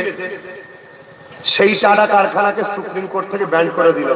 তাহলে যে বাংলার সমস্ত এমএলএ দিদির যত আছে টিএমসি এবং বাম কংগ্রেসরাও বলেছিল আমরা সাথ দেবো, সবাই মিলে যদি সই করে সুপ্রিম কোর্টে পাঠাতো যে আমার বাংলার জনগণ চাই না, তাহলে যেমন টাটা কারখানাকে সুপ্রিম কোর্ট বন্ধ করেছিল, তাহলে বাংলা এনআরসি সি এটাকে বন্ধ করতে পারতো না? কিন্তু আমি আব্বাস সিদ্দিকী যখন জিজ্ঞেস করলাম দিদি সুপ্রিম কোর্টে যাচ্ছ না কেন, বিধানসভায় বিল পাস করছে না কেন, তখন আমার বাড়ি 1500 পুলিশ পাঠিয়েছে আমাকে হুমকি দিবার জন্য, ভয় দেখাবার জন্য। যারা মন কখনো কোনো ভয় দেখে দমানো যায়? আমরা ইমানদার না, মরলেই খুশি। কিসের খুশি? মাহবুবের দিদার পাবো, জোরে বলুন সুবহানাল্লাহ। বললেই কবরে নবী আসে, নবীর দিদার হয়, জোরে বলুন সুবহানাল্লাহ। যারা নবী দেখার পাগল, তাদের ঘরে তুই মরণের খব দেখাচ্ছিস, পাগল কোথায় গেলে? হ্যাঁ ভেবে দেখো আব্বাস সিদ্দিকী কি করছে। কারো কষ্ট হচ্ছে নাকি? ভেতরে ঢুকে পড়েছে, ফেসে গেছে নাকি? অসুবিধে নেই, যেতে পারো, উঠে কোনো অসুবিধে নেই। দুষ্টু গরুর থেকে শূন্য গোল থাকা ভালো। নাউজুবিল্লাহ, দিদির মতো তোমাদের গরু বলতে চাইনি, বোঝাতে চাইলাম। কালকে একবার সমালোচনা করতে পারে, দিদি তো ডাইরেক্ট তোমাদের গরু বলেছে। সত্যি গরু, সত্যি গরু। যে গরু দুধ খাই সে গরুর লাদি খাবো না, একটা কথা বলেছে না? ভাবো, আমার কথা বোঝো। তোমার নবীর খানদানের বাচ্চা বুঝাচ্ছি, তোমার পীরের আওলাদ বুঝাচ্ছি। আমাকে কি অবিশ্বাস করো তোমরা? হ্যাঁ, যারা অবিশ্বাস করলে মুখের দিকে চেয়ে এসে বসা চলবে? শোনো, তাহলে আজকে দিদি যদি এনআরসি সিএ এনপিআর এর বিরুদ্ধে হতো, তাহলে পশ্চিম বাংলায় যারা এনআরসি সিএ এনপিআর এর বিরোধী করছে ওদেরকে সমাবেশ করতে দিত, ঠিক না বেটি? ওদের পারমিশন দিচ্ছে না, মাথা মোটাকে পারমিশন দিচ্ছে। চলে আসো, আমার বাংলা একটু বুঝাও, ভাইরাস ছড়াও। শুনছেন না শোনেন নেই? বুঝে আসছে? কোন দিকে বুঝতে পারছো তো নাকি? গত দুদিন আগে ভুবনেশ্বরে বসে বসে একসাথে খাওয়া দাওয়া হচ্ছে, আমার রাজ্যের মানুষকে মেরে ফেলবে বলছে, আমার রাজ্যের মানুষকে ক্যাম্পে পাঠাবে বলছে। মা কখনো বাপ কখনো দুশ্মনের সঙ্গে বসে খানা খেতে পারে? তুমি আমার বাংলার অভিভাবক, আর তুমি বসে বসে খানা খাচ্ছ, ফর্মালিটি করছো, ফর্মালিটি। হ্যাঁ, যেখানে 22 মিনিট ধরে রাজভবনে বসে মুরগির সঙ্গে গুজুর গুজুর করছিলে, বেরিয়ে বললে টাকার আলোচনা করছিলাম, তখন অর্থমন্ত্রী পাশে ছিল না, একা ছিল। আর যেখানে অর্থ নিয়ে আলোচনাই নয়, সেই ভুবনেশ্বরে অর্থমন্ত্রীকে পাশে বসিয়ে রেখেছে। এর নাটক বুঝতে পারছেন না? বলেন নাটক বুঝতে পারছেন না? বলেন সুধীরে যাও, এখনো সময় আছে। এরপরও যদি কেউ মনে করো যে আব্বাস সিদ্দিকী বিজেপি চলে আসবে, তোরা আল্লাহকে ভয় করিস না, বিজেপিকে ভয় করিস না? হ্যাঁ হ্যাঁ, আচ্ছা তাহলে বলো, বিজেপি চলে এসেছে না চলে আসবে? পশ্চিমবাংলায় বিজেপি ছিল, কবে আসলো? হ্যাঁ, কবে এলো জিজ্ঞেস করছি, কে নিয়ে এসছে তো বলতে হবে না। বাংলার কেউ বুঝতে বাকি না যে দিদি বিজেপি এনেছে, সবাই বুঝতে পেরে গেছে। খোদ দিদি নিজে বলেছে আমি বিজেপি আনবো। এই আমার কথা মিথ্যা মনে হচ্ছে নাকি? আনন্দবাজার পেপারে বেরিয়েছে, খোদ দিদি নিজে বলেছে বিজেপি আনবো। শুনছেন? এই শুনছেন না শোনেন? কেউ মনে করছো নাকি কোরআন হাদিসের বাইরে কথা হচ্ছে? হ্যাঁ, মা বোনের ইজ্জত আবরু বাঁচাবার জন্য সজাগ করার এটা শরীয়তের হুকুম, মাসলা বোঝ। তাহলে আজকে বাংলায় তো বিজেপি ছিল না, এলো কবে আমি সেটা জানতে চাইছি। জোরে বলুন। পঞ্চায়েত ভোটে, এখানে তো নেট নেই রে বাবা। পঞ্চায়েত ভোটে বিরোধী শূন্যের নামে বাম কংগ্রেসকে গুচ্ছের পিটলো, আর বিজেপি নমিনেশন ফাইল জমা দিচ্ছে, কিচ্ছু বাহা দেয় না, চোরে চোরে মাসিতে ভাই মিলেমিশে খাবো। শুনছেন না? দ্বিতীয় নম্বর কথা, আব্বাস সিদ্দিকী প্রার্থী দিলে বিজেপি আসবে, কথাটা বলছে কেন? ভোট ভাগ হয়ে যাবে। 2019-এ আব্বাস সিদ্দিকী কোন কোন জায়গায় প্রার্থী দিয়েছিল ভাই? 2019-এ কটা প্রার্থী দিয়েছিলাম? তাহলে 18টা বিজেপি পেল কি করে? ও হিন্দু ভোট বিজেপি লাও, মুসলিম ভোট দিয়ে লাও, মিলেমিশে কাজ চালাও। আমার ভোটে আমি, যাদের ভোটে আমি জিতবো তাদেরকে আমি মারবো না, বিজেপি দিয়ে মারাবো। এই তো প্ল্যান, যাতে করে মুসলমান ব্যক্তিগত শক্তি না করে ফেলে। মুসলমান শক্তি করে ফেললে বিজেপির মারতে অসুবিধা হবে। এই মুসলমানকে বোকা দিয়ে আমি ঘন্টা নিয়ে লা ইলাহা ইল্লাল্লাহ মুহাম্মদ রাসূলুল্লাহ, তারপরে মনে চায় আমি হবে চাল আলু চাল মিলিয়ে যা খেয়ে পেট মোটা কর, ছুরি ঢুকাবো। তারপরে কথা বুঝছেন না? সেই জায়গায় আব্বাস সিদ্দিকী তখন গলার কাটা হয়ে গেছে, ও তো ঠিক জায়গা ধরে ফেলেছে। তাহলে 2019-এ আমি প্রার্থী দিইনি, তারপরও বিজেপি 18টা পেয়ে গেছে, অর্থাৎ 50-50। আর 2021-এ আমি প্রার্থী দেবো, ক জায়গায় বলেছি? জোরে বলো। আমার প্রার্থী দিবার অধিকার আছে না নাই? আমার ইসলামও বলেছে, আমার সংবিধানও বলেছে, আমার মুজাদ্দেদ জামানও দেখিয়েছে। অর্থাৎ ইসলাম কোরআন হাদিস অনুযায়ী সমাজ সেবার জন্য, দেশের শান্তির জন্য কোরআন সুন্নাহর বিরোধী কোন আইন বিধানসভায় পার্লামেন্টে না হয়, তার জন্য আমি লোক পাঠাবার অধিকার আছে না নাই? আমি ভাববো না কালকে দিল্লির মতো আমার বাংলায় মসজিদ খুললে কে দেখবে? কালকে দিল্লির মতো আমার বাংলায় নারকল খুললে কে দেখবে? দিদি বলো আমি দেখবো। কে লাইভটা মুখটা একটু দেখি তো। তোর দিদি চুচুড়ার মসজিদে তালা মেরা দিয়েছিল, জানিস তুই? এই ব্যাগটা খুলেছে, এই ব্যাগটা খুলেছে, আর এই ব্যাগের পাগল কোন দাদা খুঁজলে মুরিদরা খুলেছে। জোরে বলুন সুবহানাল্লাহ। তার আগে বামপন্থ বলেছিল মাদ্রাসায় সন্ত্রাস তৈরি হয়, আর দিদি চুচুড়ার মাদ্রাসায় তালাও মেরা দিয়েছিল। তুমি ইতিহাস জানো? ফুলপুরা শরীফের 30 লক্ষর বেশি লোক নিয়ে বলেছিলাম এবারে আমার টার্গেট হলো চুচুড়া মাদ্রাসার জন্য রাস্তায় নামা। এক সপ্তাহের মধ্যে মাদ্রাসা খুলে দিয়েছে, বলুন সুবহানাল্লাহ। লাঠি না মারলে দরজা খোলে না, এই কথা বুঝছেন না, বুঝেন না? এই লাঠিটার নাম হলো ঐক্য, পাওয়ার, একতা, গণতন্ত্রের লাঠি, ঠিক না বেঠি? ওইটা আব্বাস সিদ্দিকী করছে, ভুল করছে। হ্যাঁ, আজকে বলো আমার ভাবার অধিকার নেই, তাহলে 44টা আমি দেবো। সিট কটা? 294। কি গো আপনারা কষ্ট হচ্ছে? আব্বাদের জিজ্ঞেস করছি,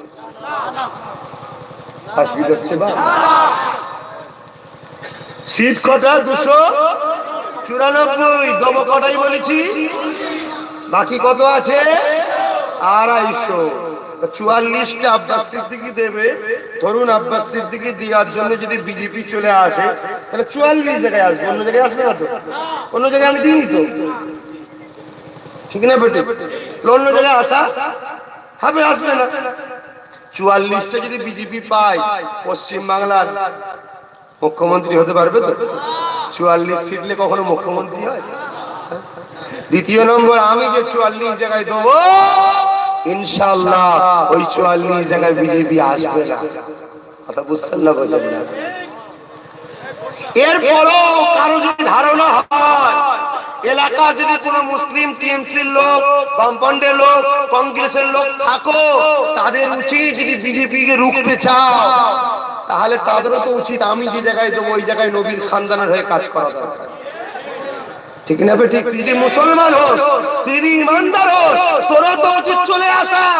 যদি আল্লাহ আমাদের তো কেউই নয়, আমার নবীর খানদান যখন ডেকেছে, অন্য জায়গায় টিএমসি করছি করবো, বাম করছি করবো, কংগ্রেস করছি করবো, এই 44 জায়গায় ভাইজান যাকে বলবে তাকে দেবো, ঠিক না বেটি? তাহলে ভোট ভাগ হবে না, তাহলে আমরা বিজেপি কখনো আসতেও পারবে না, ঠিক না বেটি? কেন? আমরা তো 73 বছর তোদের ভরসায় বসে 73 বছর পরে পুরো ঘরে তো বিজেপি ঢুকিয়েই দিই, আর ভরসা করি কি করে? কেন এবার ভরসা করে 2021-এ যদি মুখ্যমন্ত্রীটাই বিজেপি থেকে করে দিস, কোনো গ্যারান্টি আছে না? ওই জন্য আর ভরসা করা যাবে? আর যাবে। দ্বিতীয় নম্বর আরেকটা কথা হলো, ধরুন দেগঙ্গায় যদি আমি প্রার্থী দিই, বারাসাতে আমি দিলাম না, তা বারাসাতে দিদি দেবে, দেগঙ্গায় আমি দেবো। দিদি যদি দেগঙ্গায় না দেয়, বারাসাতে আমিও দেবো না, তাহলে বারাসাতে মুসলিম ভোটটা দিদি পাবে, দেগঙ্গায়, কথা বুঝছেন না? তাহলে ভোট ভাগ হবে না, তাহলে বিজেপি দেবে। তাহলে আমি 250 জায়গায় দিদিকে ছেড়ে দিচ্ছি, 44 জায়গায় দিদি ছাড়ছে না কেন? এ থেকে বোঝা যায় দিদি তো বাংলার মুসলিমকে কাটার জন্য বিজেপির পক্ষ থেকে ঘুঁটি হিসাবে এসেছে। কথা বুঝছেন না, বোঝেন না? যে আমি তো ডাইরেক্ট গেলে বামফ্রন্টকে হারিয়ে কেউ বিজেপিতে ভোট দিত না। অতএব এক কাজ করো, তোমাকে আমি 10 বছরের কন্ট্যাক্টে ঘুঁটি হিসাবে পাঠাচ্ছি, 10 বছর পর তুমি রাজ্য আমার হাতে তুলে দেবে, আমি তারপরে যাবো। কথা মাথায় ঢুকছে না? আস্তে আস্তে আস্তে আস্তে ঢুকাচ্ছে। কথা মাথায় ঢুকেছে? তা আমার কাছে বক্তব্য হলো এটাই, যদি আমাদের 44টা ব্যক্তিগত দাদা হুজুরের মুরিদদের থাকে, অসুবিধাটা কি? অসুবিধা আছে? তাহলে প্রত্যেকটা টিএমসি দলের যারা গ্রামের বুথের লেভেলে যারা দায়িত্বে আছে, তাদেরও তো উচিত আমার সাথ দেওয়া, যে ভাইজান আমরা বামফ্রন্টের হয়ে লড়েছিলাম, কংগ্রেসের লড়েছিলাম, দিদির হয়ে লড়ছি, আজ যখন আপনি বলেছেন আপনাকে ছেড়ে দিই, কখন? আমি তো মুসলমান, আমি নবীর আওলাদকে ছেড়ে দেবো কেন? আপনার হয়ে লড়বো, ঠিক না বেটি? কি গো, আমি করবো না বাদ? সবাইকে জিজ্ঞেস করছি, আমি করবো না বাদ দেবো? আমার নিয়তটা বুঝতে পেরেছে? যাতে করে এমন 44 জনকে আমি দেবো, তারা আমাদের হয়ে, দলিতদের হয়ে, আদিবাসী হয়ে, দেশের হয়ে, সংবিধানের হয়ে, ইসলাম, কোরআন, মসজিদের উপরে কোনো আঘাত না হয়, তার হয়ে লোক বিধানসভায় গিয়ে লড়াই করবে। এরকম 44টা যদি দাদা হুজুরের হাতে, মুরিদদের হাতে থাকে, অসুবিধা আছে? আমি কি আমার মামলা দেবো? ওসব বলবো, তোমাদের জন্য কথা বলি। আজকে কেউ বলে তোমার ভোট দেওয়ার স্বাধীনতা নেই, তুমি আব্বাস সিদ্দিকীর সঙ্গে মিশতে পারবে না, তাহলে তুমি কি স্বাধীন দেশে বসবাস করছো? তুমি তো পরাধীন। তাহলে এটা কি সংবিধান বিরোধী নয়? দ্বিতীয় নম্বর, কালকে কি বলবে? তুই মসজিদে যাবি না, নামাজ পড়বি না, মুখে দাঁড়িয়ে রাখবি না, মাথায় টুপি দিবি না, বলতে পারে না? পারে না। তারপরের দিন কি বলবে? পুলিশ এসে তোমার যখন ও তো পয়সা নেবে, 5,000, 10,000, 1 লাখ, 2 লাখ নেবে, তোমাকে ক্যাম্পে তুলে দেবে। তখন কিছু করতে পারবে? এখনো ক্ষমতা কিন্তু হাত থেকে ফসকে যায়। 2021-এ যদি তোমরা ভয়ে সরে যাও, কঠিন বিপদ হবে। 2021-এ যেমন করে হোক আমাদের ঘরে ঐক্য করতে হবে। তাহলে তোমরা কি চাও এনআরসি থেকে বাঁচতে? চিৎকার দিয়ে হাত তুলে বলো চাও। তোমরা কি এনপিআর থেকে বাঁচতে চাও?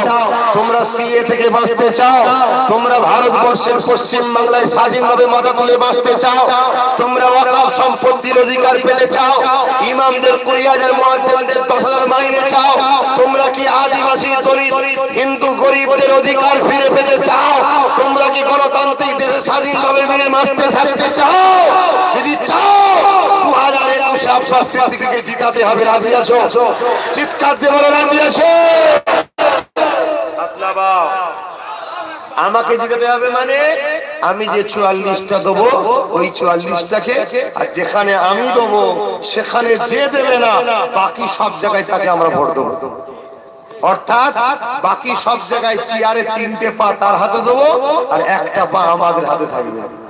চেয়ারে বসে আছো, মুখ্যমন্ত্রী চেয়ারে বসো, কোনো অসুবিধা নেই। দিদি তুমিই বসো, তোমার ভাই বউ বসো, আমার দেখার দরকার নেই, কিন্তু 1টা পায়া আমাদের হাতে থাকবে। এই চেয়ারে বসে যদি আমাদের বিরুদ্ধে ষড়যন্ত্র করো, পায়া খুলে নেবো। তাহলে চেয়ার থাকবে, চেয়ার থাকবে। এই চোখে কানা হোসনি 62টা সব ছেড়ে দিয়েছিল বলে কপাল ফাটলো দিল্লি। অতএব সব ছেড়ে দিলে কাফের, মুশরিক, মুনাফিকদের হাতে হবে না, নিজেদের কিছু রাখতে হবে। আব্বাস সিদ্দিকী ভুল করছে, একেবারে দিল থেকে বলে ভুল করছে। মনে হচ্ছে কিছু মানুষের খারাপ লাগলো যে কোরআনের মাহফিল, রাসূলের মাহফিল, এইসব কথা। আর আমি বাঁচাবার চেষ্টাই করছি। আমার যদি না থাকে, কালকে 3 তালাকের যেমন আইন তৈরি হয়েছে, মুসলিম পার্সোনাল লয়ের আইন তৈরি হয়েছে, একদিন আইন তৈরি হবে ফজর বেলা মসজিদে আজান দিতে পারবে না, নামাজ পড়তে পারবে না, দাঁড়িয়ে রাখতে পারবে না, চীনে যেমন বললো বোরখা পড়তে পারবে না, কোরআন ঘরে রাখতে পারবে না। কালকে আমাদের দেশে হবে না, কি মানে আছে?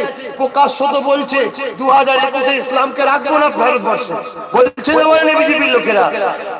এবারে হয়তো কেউ ভালো ভাববে আমরা তো বিজেপির নয়, দিদি বিজেপির নয়, এরকম মনে আছে। বাইরেটা গেরুয়া সবুজ, ভেতরটা কেটে দেখো সব গেরুয়া। ফুরফুরা শরীফের গেট দেখেছিলে? রেহেল গেট, রেহেল গেটের মাথাটা গেরুয়া ছিল, কেউ হয়তো বলেছে এখন সবুজ করছে। দেখছেন? আমার গেরুয়া রঙের উপর আমার রাগ নয়, এই যে নাটকটার উপরে রাগ। গেরুয়া কি রং নয়? ও তো আল্লাহ সৃষ্টিত রে বাবা, কথা বুঝছেন না? বোঝেন না? তারপরে প্রায় যত লাইট দেখেছিলেন না, লাইট ত্রিফলা জলে 1 বছর বন্ধ ছিল, এখন সব সারাচ্ছে। কেন বলেন তো? এই তো দিদি এত কিছু করেছে, হুজুরের আব্বাস সিদ্দিকীর বুক ফেটে যাচ্ছে বলবে। তারপরে আবার এবারে শুনছি ফুরফুরামায় ফটো টাঙাবে উন্নয়ন পরিষদে, দিদি আর ওই বাবু মাথায় পানি ঢেলেছে, এই মুনাফেকে সব ফটো টাঙাবে উন্নয়ন পরিষদের। কিন্তু আপনাদের সবাইকে বললাম ফুরফুরার উন্নয়ন পরিষদটা যে খুঁজে দেখবেন তো কোথায়, পুরো ফুরফুরা খুঁজে উন্নয়ন পরিষদটা কোথায় আছে খুঁজে বার করতে পারলে আমাকে বলবেন। কি নাটক চলছে! তুমি আমার আবু বকরকে দেখে আমার আবু বকরের মুরিদদের ঘরে বোকা বানিয়ে আরএসএস কোলে তুলে দিচ্ছ, বিজেপির কোলে তুলে দিচ্ছ। আমি কি আমার বাপ মা ভাই বোনেদেরকে বাঁচাবার অধিকার আছে না? না। যদি আব্বাস সিদ্দিকী ভুল বলে তাহলে দিদি আমার বিরুদ্ধে কেস করুক, আমি কোর্টে গিয়ে জবাব দেবো, যদি ভুল হয় আমার শাস্তি হবে, ঠিক না বেটি? কিন্তু তুমি যদি বলো পুলিশ দিয়ে দাদাগিরি দেবো, এই বাংলার আলে খালে পানি থাকবে না, রক্ত বইবে বলে দিয়ে গেলাম। আমার আবু বকরের মুরিদরা, আমার আবু বকরের মুরিদরা গুনাহগার হতে পারে, বেঈমান নয়। আমার আবু বকরের মুরিদরা পেটে চালায়, ইদল উদল বাম কংগ্রেস ইনি করতে পারে পেটের জ্বালায়, কিন্তু আমার আবু বকরের মুরিদরা বেঈমান নয়, এরা সব মেনে নিতে পারে। আবু বকরের খুনের অপমান মানবে না, ঠিক না বেঠে? চিৎকার দেওয়ার সন্তান মিথ্যা। অতএব দাদাগিরি দিয়ে চলবে না, দাদাগিরি ঠান্ডা হয়ে যাবে। বুদ্ধদেব দাদাগিরি দিয়েছিল, চুল উল্টে বলেছিল মাদ্রাসায় সন্ত্রাস হয়, যে দেখে যা গ্যালারিতে বসে আছে, লাল আলো চলে গেছে, বডি গার্ডও চলে গেছে, ধরার কেউ নেই। কথা বুঝছেন না, বোঝেন না? অর্থাৎ দাদাগিরি চলবে না। বাঁচতে যদি চাস, দাদা হুজুরের মুরিদদের পক্ষ থেকে আব্বাস সিদ্দিকী 44টা দেবে মেনে নে। বাস্তা যদি চাস, ইমামদের 20,000, মুয়াজ্জিনদের 10,000, আমাদের বাবা কালী টাকা মুসলমানদের ওয়াকফ সম্পত্তি থেকে মাইনে দে। বাস্তা যদি চাস, গরিব মেয়েদের বিবাহের জন্য 5 লক্ষ করে টাকা বিল পাস কর। বাস্তা যদি চাস, মুসলিম ছেলে মেয়েদের 90% নম্বর পেলে তাদেরকে ওয়াকফ সম্পত্তি থেকে ফ্রি পড়াতে হবে। এটা আব্বাস সিদ্দিকী ভুল করছে নাকি? আমার মাঝে মাঝে মনে হয় এরা কত মূর্খ যারা বিরোধী করছে। এই কওমের বাচ্চাদেরকে তো পড়াবার জন্য আমি চেষ্টা করছি। আজকে আমাদের বাচ্চাদের মধ্যে যদি হাজার হাজার পুলিশ হতো, তাহলে আমাদের ঘরে কেউ মিথ্যা মামলা দিতে পারত? আমাদের বাচ্চাদের মধ্যে যদি হাজার হাজার উকিল হতো, জজ হতো, তাহলে আজকে বাবরি মসজিদটা আমাদের হাত থেকে চলে যেত। লড়তে রাজি আছো তো? হকের জন্য, মাবুরের জন্য বাঁচাবার জন্য লড়তে রাজি তো? হাত তুলে দেখো। দেশের জন্য লড়তে পারবে তো? সংবিধান বাঁচানোর জন্য লড়তে পারবে তো? তবে এই লড়াইটা গণতান্ত্রিক পদ্ধতিতে হবে। হাত নামাও। একদম বলে যাচ্ছি, যদি ভালো না লাগে এরপরও কেউ টিএমসি বাম কংগ্রেস করেন, যদি আমার কথা পছন্দের পরও না হয়, আপনি যাকে ভালোবাসেন দল করবে যান। আমি আপনার বাধা দেবো না, আমার ছেলেদেরকে চোখ দেখাবেন না। কথা বুঝছেন? আর আমার ছেলেদের ঘরে বলে যায়, কেউ যদি তোমায় চোখ দেখায় মুচকে হাসবে, কিন্তু তাকে চিনে রাখবে। শুনছেন? দিদি বলেছিল বদনা নয় বদল চাই, আমি বলছি নয়, শয়তান সময় সাপেক্ষ। শুনছেন? চিনে রাখবেন। কেউ যদি বলে মারবো, সকাল সকাল তার ঘরে চলে যাবেন, ভাই এসেছি মেরেলে। তুমি যত মার খাবে তত জানবে তোমার জিত হচ্ছে। আর এদেশের প্রশাসন সবাই বিক্রি হয়ে যায়নি বা যারা প্রকৃত প্রশাসন তারা দেশের নাগরিকদের জন্য আজও লড়ছে। হ্যাঁ, কিছু ক্যাডার ঢুকে গেছে বিভিন্ন জায়গায়, প্রশাসনের ইউনিফর্মে গুন্ডা সন্ত্রাস ঢুকে গেছে। এটা বেশি দিন দেরি নেই এদের জব্দ হতে, শুনছো? আর প্রশাসন কারো বাপের হাতের গোলাম বা চাকর নয়, ওরা দেশের জনগণের ট্যাক্সে মাইনে পায়, জনগণের সেবাই করে ওরা, ঠিক না বেঠি? অতএব কেউ যদি মনে করে প্রশাসন আমার বাড়ির কুকুর, কোন রাজনীতির দলের নেতা যদি মনে করে বেশি দিন কুকুর বানিয়ে রাখা যাবে না। কেন? প্রশাসনের মধ্যে যারা তোমার পার্টির ক্যাডার হয়ে আছে ইউনিফর্ম পুলিশে, তারা কুকুর হয়ে থাকতে পারে। যারা কোয়ালিফাই ডিগ্রিতে চাকরিতে উপযুক্তই পেয়েছে, তারা কিন্তু ভেতরে ভেতরে পুষছে। এই প্রশাসনদের অপমানটা তারা কিন্তু ছাড়বে না। আজকে ইউনিফর্ম পরে দেশে যদি সন্ত্রাসী হয়, তাহলে প্রশাসনদের উপর থেকে মানুষের আস্থা উঠে যাচ্ছে, প্রশাসন ডিপার্টমেন্টের বদনাম হচ্ছে, এটা প্রশাসন ভাইয়েরাও কিন্তু বুঝছে। কথা বুঝে আসছে? আর বাড়াবো না, এই মাহফিলটা হচ্ছে কে কে খুশি আর কে কে বেজার। কোন হাতে? ও খুশিরা, কে কে খুশি হাত তুলে দেখাও। মাশাআল্লাহ, একটু তাকবীর দাও। নারে তাকবীর, নারে তাকবীর। দাদা পীরের সিলসিলা, দাদা পীরের সিলসিলা আহলে সুন্নাত ওয়াল জামাআত, দাদা পীরের মুরিদ মুতাকিদিন গো নারে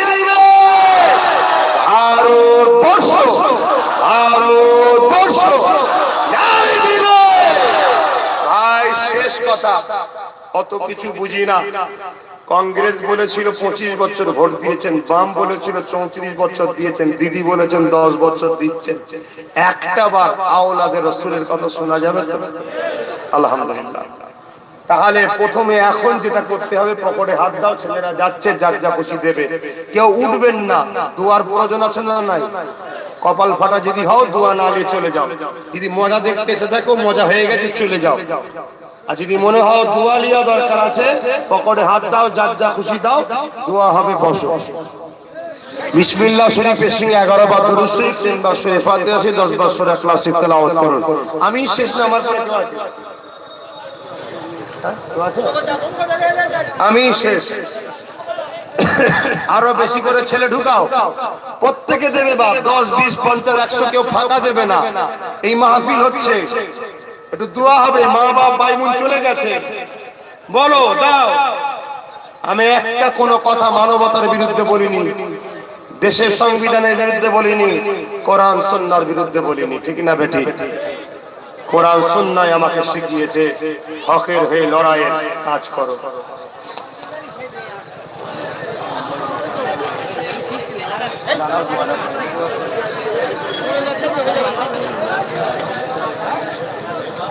প্রতি বাংলা মাসের 10 তারিখে বল্লভপুরের মাদ্রাসায় আসরবাদ থেকে মাগরিবের পরে জিকিরে মাহফিল হয়, আপনারা সকলে যাবে।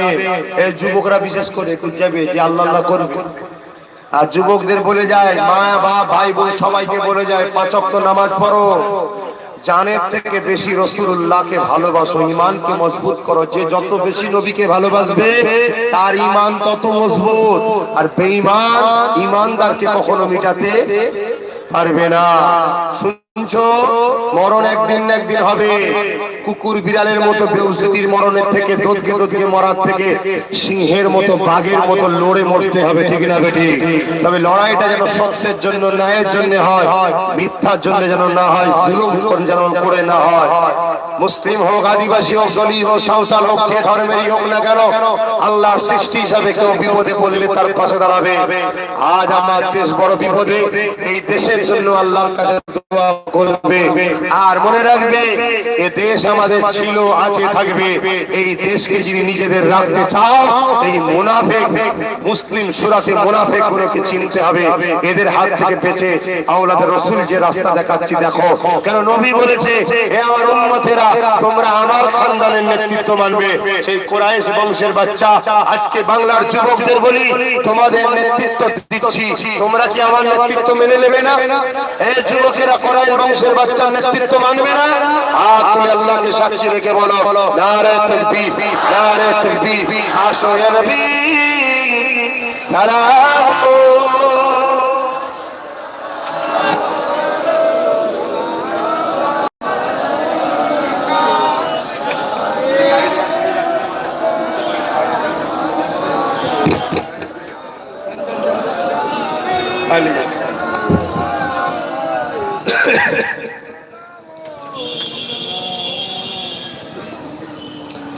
طلع البدر علينا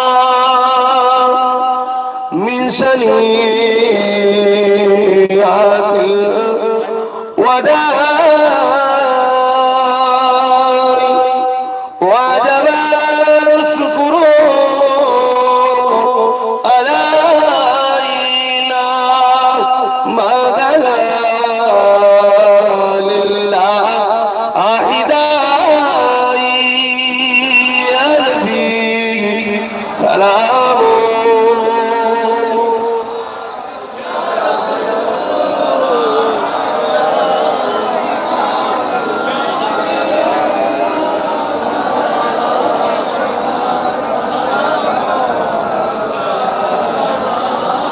ফুরফুরা শরীফে 3 দিন ইসালে সওয়াবে 22-23 ফাল্গুন।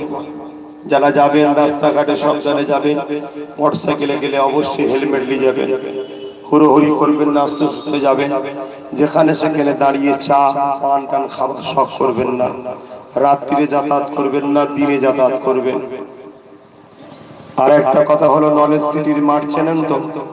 নলেজ সিটির মাঠে 3 দিনই সালসা পড়ছে, বৃহস্পতি শুক্র শনি। 3 দিনই নলেজ সিটির মাঠে আমি থাকবো।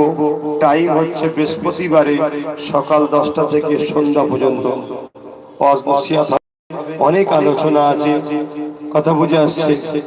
এবং দাদা হুজুর রত্ন, বিখ্যাত বিখ্যাত মানুষকে দাদা হুজুর রত্ন দেওয়া হবে। শুক্রবারে বিকাল 3টে থেকে মাস্টার 2 ঘন্টা থাকবো। শনিবারে আবার সকাল 10টা থেকে সন্ধ্যা পর্যন্ত থাকবো। আর গাড়ি পার্ক একটু সমস্যা হতে পারে, কারণ পানি হওয়াতে বিভিন্ন মাঠ কাদা হয়েছে, চাষবাস হয়ে গেছে। তাই আপনারা ইউটিউবে পীর আবু বকর চ্যানেল, রিসালাত চ্যানেল এসবগুলো সাবস্ক্রাইব করে রাখবেন, বাংলার আশা। এতে আমরা বলে দেবো রাস্তা লোকেশন, 4 চাকা যত যাবে সব নলেজ সিটির মাঠে নিরাপত্তায় রাখতে পারেন। ওখানে গিয়ে সন্ধ্যা পর্যন্ত আমি থাকবো, একসাথে বসলেন, সন্ধ্যের পরে আমিও চলে আসবো দরবারে, তোমরাও সবাই মিলে দরবারে চললে সারা রাত থাকলে ফজর বেলা আবার গাড়ি ছাড়বে, যে যার ঘরে চলে আসবে। কথা মাথায় ঢুকছে? যেটা বলছি শুনবে। ভালো যদি বাসো, ভালোবাসার মানুষের কথা শুনতে হয়, ঠিক না বেটি? দ্বিতীয় নম্বর কথা, তোমরা এই মুহূর্তে বলো ডুবছো না ভাসছো? সত্যি করে বলো, ভাসতে চাও? হাসতে চাও? আমি হাত বাড়াবো, আমার হাত ধরবে? তাহলে আমার হাত যদি ধরতে চাও, দুটো ভিতরে ফটো ফোটাই কাটছে, যারা এখনো মেম্বার হওনি ফুরফুরা শরীফে গিয়ে 3 দিন সালে সবে মেম্বার হয়ে যাবে। মেম্বার হতে কি লাগে জানো তো? 10 টাকা ফরমের জন্য জানি লাগে, কার্ডটার জন্য 40 টাকা। সংগঠন কি ফ্রিতে হয়? ফ্রিতে হয় সংগঠন? আজকে লড়াই আন্দোলন বিনা মামলা তোমাদের জন্য সিএ এনপিআর এসসি এর বিরুদ্ধে সুপ্রিম কোর্টে আমরা মামলা করেছি, জানো? সুপ্রিম কোর্টে যে উকিলটাকে ঠিক করেছে আমাদের জন্য অনেকটা করেছে। যাই হোক, শুধু পরামর্শ দেবে 10 লক্ষ টাকা লাগবে। কথা বুঝে আসছে? বুঝতে পারবে। আমরা লোয়ার কোর্ট থেকে সুপ্রিম কোর্ট পর্যন্ত আমরা সব লাইন করে রেখেছি, শুধু সবর করছি। কেউ যদি আমার ছেলের উপর জুলুম করে, আমি ওকে কিন্তু ঘুঘু দেখেছে, ঘুঘুর ফাঁদ দেখাবো, সুপ্রিম কোর্ট পর্যন্ত ট্রেনে যাবো। সেই জায়গাটা শুধু আমি পৌঁছচ্ছি। এখনো সুযোগ দিচ্ছি যাতে আমার কওমের মানুষ আমায় না ভুল বোঝে, যাতে ফিরে আসে। হতে পারে বুঝতে দেরি হচ্ছে, কি তাই এখনো সুযোগ দিচ্ছি। কিন্তু তা বলে তুমি গুন্ডাগিরি করবে, শয়তানি করবে, নিরীহ মুসলমানকে মারবে, দাদাগিরি দেবে, বেশি দিন সহ্য করা যাবে না। কিন্তু কথা বুঝছেন না? বোঝেন না? 3 দিন ইনশাআল্লাহ যাবেন, নলেজ সিটির মাঠে যাবেন, অনেক আলোচনা হবে। বৃহস্পতিবারে সকাল 10টা থেকে সন্ধ্যা পর্যন্ত থাকবো। শুক্রবারে শুরু 2 ঘন্টা, 3টে থেকে 5টা। আর নলেজ সিটির মাঠে বৃহস্পতিবার আর শনিবার দুপুরে খাওয়ান দাওয়ানো হবে, যাবে। আর 3 দিনই আমার বাড়িতে রাত্রে খাওয়ান দাওয়ান হবে। কথা বুঝে আসছে? একটা শেষ কথা, নলেজ সিটিটা যে করছি তোমাদেরই বাচ্চাদের পড়াশোনার জন্য তো, নাকি গো? ওটা দরকার আছে না? নাই? দাদা হুজুরের নামে যদি বিশাল স্কুল কলেজ হয়, হসপিটাল, নার্স সবার নামে আছে, দাদা হুজুরের নামে হলে তোমরা কি খুশি হবে না? ওটা কি আমার একা করা সম্ভব? 3000 কোটি টাকা খরচ হবে। একটা মাতৃশোধন করতে 120 কোটি টাকা খরচ। তাই আমি চাই বছরে যখনই ফুরফুরা শরীফে যাবে, চারিদিকে 1000 টাকা নলেজ সিটির জন্য বছরে দান করবে। 21 আফগান বাৎসরিক জলসা 500 টাকা দেবে, আর 3 দিন জলসা যে 500 টাকা দেবে। গায়েও লাগবে না, আস্তে আস্তে উঠে যাবে। আজকে নলেজ সিটিটা করছি, কত বাধা জানেন? দেখা তো সব বলি না। আমি এই ছেলেটা কি দুঃখে কষ্টে আছে, কত টেনশন আছে, আপনারা জানেন না? কিছু জানেন না। আপনারা তো শুধু হই হই করেন, আর আপনাদের ঘরে বাঁচাবার জন্য আমি কত টেনশন চিন্তা করি আপনারা জানেন না। রাতকে রাত ঘুমোই, বিছানায় শুই, কিন্তু ঘুম হয় না, চোখ বন্ধ করতে পারি, শুধু টেনশন হয় যে আল্লাহ কি আগুন ধরে গেল দিল্লিতে। কাল আমার বাংলায় মা বলে 1000-এর উপরে দিল্লির মেয়ে এখনো খোঁজ পাওয়া যাচ্ছে না। মেরে দিয়েছে না কোন জায়গায় বন্দি করে রেপ টেপ করছে, কে জানে, কে খোঁজ রাখছে? তোমার মা বোনগুলো কি হবে ভাববে না? কথা বুঝছেন না? তার জন্য আমাদের পুলিশ, ডাক্তার, উকিল, জজ দরকার আছে না? না। বাচ্চাদের যদি না পড়াও তো হবে কি করে? নলেজ সিটিটা করবে, ওটা করছি, ওখানেও বাধা। কত দেবো না, কি জ্বালা। যাক যাক, আল্লাহ আছে, আপনারা দোয়া করবেন যেন পীর আবু বকর নলেজ সিটিতে তাড়াতাড়ি আল্লাহ করিয়ে দেয়। বলুন আল্লাহুম্মা আমিন। দোয়া সাথে যদি মানবতা থাকে, ইনসাফ থাকে, আশা রেখে গেলাম বছরে 1000 কোটি টাকা নলেজ সিটির জন্য। কারো হাতে নয়, কারো হাতে নয়, সংগঠনের কোন ছেলেরও হাতে নয়, কারো হাতে নয়। নলেজ সিটির মাঠে যাবেন বা আমার বাড়িতে শুক্রবার যান, যখন দেখবেন সবুজ ড্রাম আছে, ব্লু ড্রাম আছে, নিজে হাতে দেবেন। নলেজ সিটির মাঠে যাবেন, নিজে হাতে দেবেন, নিয়ত করে দেবেন, আল্লাহ মুসাদ্দেস জামানের নামে শহর হচ্ছে, আমি 1000 টাকা দিলাম, আমার বিমারকে ভালো করবেন, আমার কারবারে বরকত দেবেন, আশা করছি আল্লাহ আপনাকে বড় করবে ইনশাআল্লাহ। এই বিশ্বাস রেখে আমি বললাম, কেন আমি দিয়েছি বলে পেয়েছি, তো আজকে দিয়েছি বলেই তো পেয়েছি। আসেন, আল্লাহুম্মা আমিন। ربنا آتنا في الدنيا حسنة وفي الآخرة حسنة وقنا عذاب النار. ربنا ظلمنا أنفسنا وإن لم تغفر لنا وترحمنا لنكونن من الخاسرين. رب ارحمهما كما ربياني صغيرا. اللهم اهدنا الصراط المستقيم. اللهم نجاة فتنة الدنيا. اللهم نجاة قبر العذاب. اللهم نجاة من النار. اے আল্লাহ, আমরা সবাই তো আপনার সৃষ্টি, আজ বড় অত্যাচার জুলুম আমাদের উপরে হচ্ছে। আল্লাহ, আজকে আমরাও ভুল করেছি, মুনাফিকদের উপরে, মুশরিকদের উপরে সব দায়িত্ব ছেড়ে দিয়েছি। আল্লাহ, আজকে বাঁচার চেষ্টায় আমি গুনাহগার যে ঐক্য করছি, আপনি কবুল করে নিন। এ আল্লাহ, এই উপরে যারা অত্যাচার করবে তাদের বিচার আপনি করুন। এ আল্লাহ, আমার মা বাবা ভাই বোনের সকলকে নামাজি মুত্তাকি রোজাদার বানিয়ে দিন। মা বোনেদেরকে পর্দা করার তৌফিক দিন, ওদেরকে বুঝার তৌফিক দিন। আল্লাহ, এ আল্লাহ, আমার কওমের উপরে যারা জুলুম করে তাদের বিচার আপনি করুন। আমার ভারতকে বিদেশি শক্তি থেকে হেফাজত করুন। আজকে আমার ভারতের দিল্লিতে যারা সন্ত্রাসী করলো, সন্ত্রাসদেরকে ধ্বংস করুন। এ আল্লাহ, এই জালিম সরকারকে যারা সাপোর্ট করবে তাদেরকে ধ্বংস করুন। এ আল্লাহ, গরিবের নওয়াজের ভারতকে আপনি হেফাজত করুন। এ আল্লাহ, হিন্দু, দলিত, আদিবাসী, শিখ, পাঞ্জাবি সবাইকে তো আপনি সৃষ্টি করেছেন, সবাইকে হিদায়াত করুন, সবাইকে শান্তির রাস্তায় আনুন, সবাইকে ছেলে পুলে স্বামী স্ত্রী সুখে শান্তিতে রাখুন। এ আল্লাহ, আমার কওমের মানুষকে নামাজি মুত্তাকি পরেজগার বানিয়ে দিন। এদেরকে ভালোবাসি তাই বোঝাবার চেষ্টা করছি না, মনে মনে কে কি বলছে আমি জানি না। খোদা, কেউ যদি এখনো আমার ভুল বুঝে থাকে তাকে হেদায়েত করে দিন। এ আল্লাহ, আমার দিলের খবর আপনি জানেন, ক্ষমতা যদি না দাও খোদা লড়বো কি করে? তাই অধিকার নেবার জন্য, ইনসাফের জন্য, ইনসানিয়তের জন্য যে চেষ্টা করছি আপনি কবুল করে নিন। আমিন। আল্লাহ, আপনি দয়াময়, দয়া করে রহমত করে আল্লাহ আপনি হেফাজত করুন। এ আল্লাহ, আমাদের সকলের জীবনের গুনাহ খাতাকে আপনি মাফ করে দিন। আমাদেরকে 5 ওয়াক্ত নামাজি বানান, মুজাদ্দেদ জামানের সিলসিলা কায়েম রাখুন। বিশেষ করে মা বোনগুলো আল্লাহ বড় কমজোর, ওদের ইজ্জত আবরুকে হেফাজত করুন। দিল্লিতে যেসব মা বোনদের ইন্তেকাল হয়ে গেল, বাপ ভাই তাদেরকে জান্নাতি করে দিন, ভুল ভ্রান্তি মাফ করে দিন। যেসব বোনেরা নিখোঁজ তাদের ইজ্জত আবরুকে হেফাজত করুন। আল্লাহ, আল্লাহ, আমার দেশের যারা ক্ষতি করছে তাদেরকে ধ্বংস করে দিন। আজকে বিজেপি গভর্নমেন্ট পাকিস্তানের সহযোগিতা করছে। পাকিস্তান চেয়েছিল আমার ভারত যাতে টুকরো টুকরো হয়ে যায়, ভারতের মধ্যে যদি অশান্তি বেড়ে যায়, বেকারত্ব বেড়ে যায়, কাজ কারবার ধ্বংস হয়ে যায়। পাকিস্তানের সহযোগিতা আজকে বিজেপি সরকার করছে। এই বিজেপি সরকারের হাত থেকে আমার দেশ ও দেশবাসীকে বাঁচান। কিছু অবুঝ মানুষ বিজেপির পক্ষে চলে গেছে, তাদেরকে হেদায়েত করুন, তাদেরকে আল্লাহ শান্তির দিকে ফিরে আসার তৌফিক দিন। আমিন সুম্মা আমিন। আল্লাহ, 3 দিন সালে সবে যারা যাবে প্রত্যেকের জানমাল হেফাজত করবেন, রাস্তাঘাটে বিপদ হেফাজত করবেন, ফুরফুরাশে আহলে সুন্নাত ওয়াল জামাত ছেলেদের জানমাল হেফাজত করবেন। আল্লাহ, যারা দুনিয়ায় আমাকে ভাই বলে মেনে নেবে, সন্তান বলে মেনে নেবে, তোমার নবীর খানদানের বাচ্চা হাত তুলেছি, তাদেরকে পরকালে আমার সাথে জান্নাতি করো। আল্লাহ, আল্লাহ, তোমার কাছে ভিক্ষার হাত পাতলাম। আলেম হাফেজ ইমাম সাহেবদের জানমাল হেফাজত করো। হাফেজ আলেম ভাইদেরকে আল্লাহ আমার পাশে সাথী হিসেবে বানিয়ে দিন। আল্লাহ, আল্লাহ, সমস্ত উলামা আলেম হাফেজদের ঘরে আজকে দেশ বাঁচাবার জন্য আগিয়ে আসা তৌফিক দিন, গরিব অসহায়ের জন্য আগিয়ে আসার তৌফিক দিন, মুনাফিকি ছেড়ে দিয়ে আল্লাহ মিলেমিশে চলার তৌফিক দিন, অভাবকে দূর করে দিন, হারাম থেকে মুখ ফিরিয়ে নেবার তৌফিক দিন।